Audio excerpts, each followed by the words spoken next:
fighter jets from the 90th Fighter Squadron thunder forth from Elmendorf on their way to engage a mock enemy in the skies east of Fairbanks. This is video from inside one of the jets, taken by one of the officers themselves. This is what the mountains of Alaska look like from the inside of an F-15.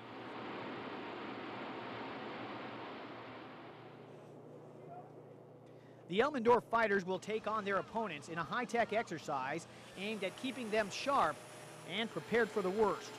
This is as close as you can get without actually having missiles and bullets being shot at you. When you get 40 to 50 aircraft all in the same piece of sky at the same time, it is very complicated, very intense. Welcome to Igor Flight today. Our objectives: defend Oklahoma Airfield is our overriding objective. Also, we want to have 100% valid identification and weapons employment. Third, 100% spins, TR, and 3-1 compliance. And finally, overriding objective: mercilessly exploit blue limitations and mistakes. Preparations for the mission this day begin well before the takeoff with a briefing from 29-year-old Captain Bernie Schott. We've got 30 units and 5 Gs until the tanks are empty, and then full up 9G jet for the rest of the day. In fact, today, Schott and his team are the so-called bad guys. They will be adversaries to an Allied force based at Eielson Air Force Base in Fairbanks. While the pilots dogfight, others at both bases will watch the battle on this screen. It's a system called Air Combat Maneuvering Instrumentation, ACMI. The Elmendorf team, the bad guys, are in red, approaching from the south. They'll defend 2 objectives against a larger but less experienced force, the good guys. You see them shown in blue and yellow. While the pilots go through their briefing, mechanics of the 90th Fighter Squadron prepare the jets for the day's engagement. These jets are the most advanced in a long line of aircraft this squadron has flown since World War I. Over the years, they've been based from France to Texas to Japan, and now at Elmendorf since 1991. They are the most decorated squadron in the Air Force. The pilots are called Dicemen. There's a long history, if you see the dice hanging here, tradition that goes along with this.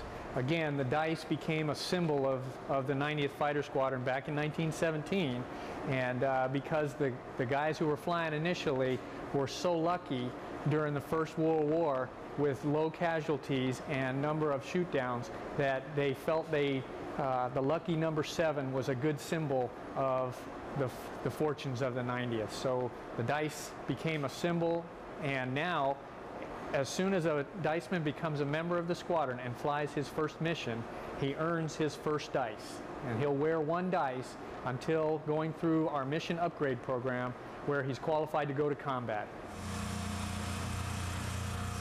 How's it going today? Good. Anything wrong with the jet? No, it's been flying good all week. Good deal. Had a problem with the landing light, but that was about it. Captain Schott is now prepared for the mission, but first he has to give the jet a final once-over. Schott has more than 500 hours of flight time, but flying in Alaska can make even the most experienced pilots a little nervous at times.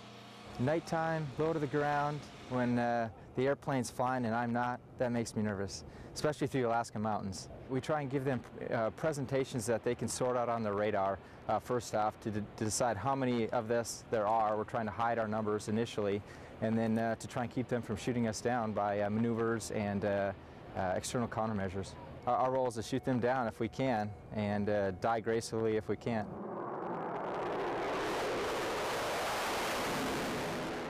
Early in the afternoon, the jets launch northward. As they head north, Air Operations Control monitors the flights. Controlling the flights, we help the pilots to see things that they can't otherwise see. We use our radar system to enhance the capabilities of their radar system.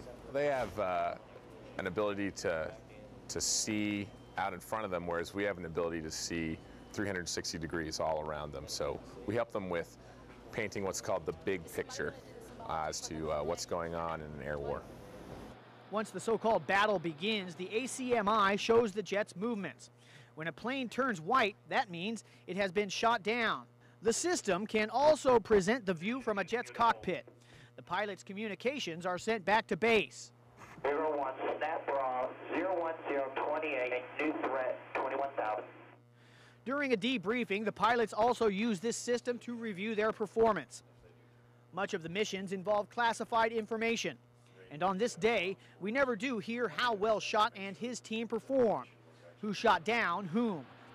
But the military believes the lessons in coordination among the various branches of the service will leave soldiers better prepared for when duty calls.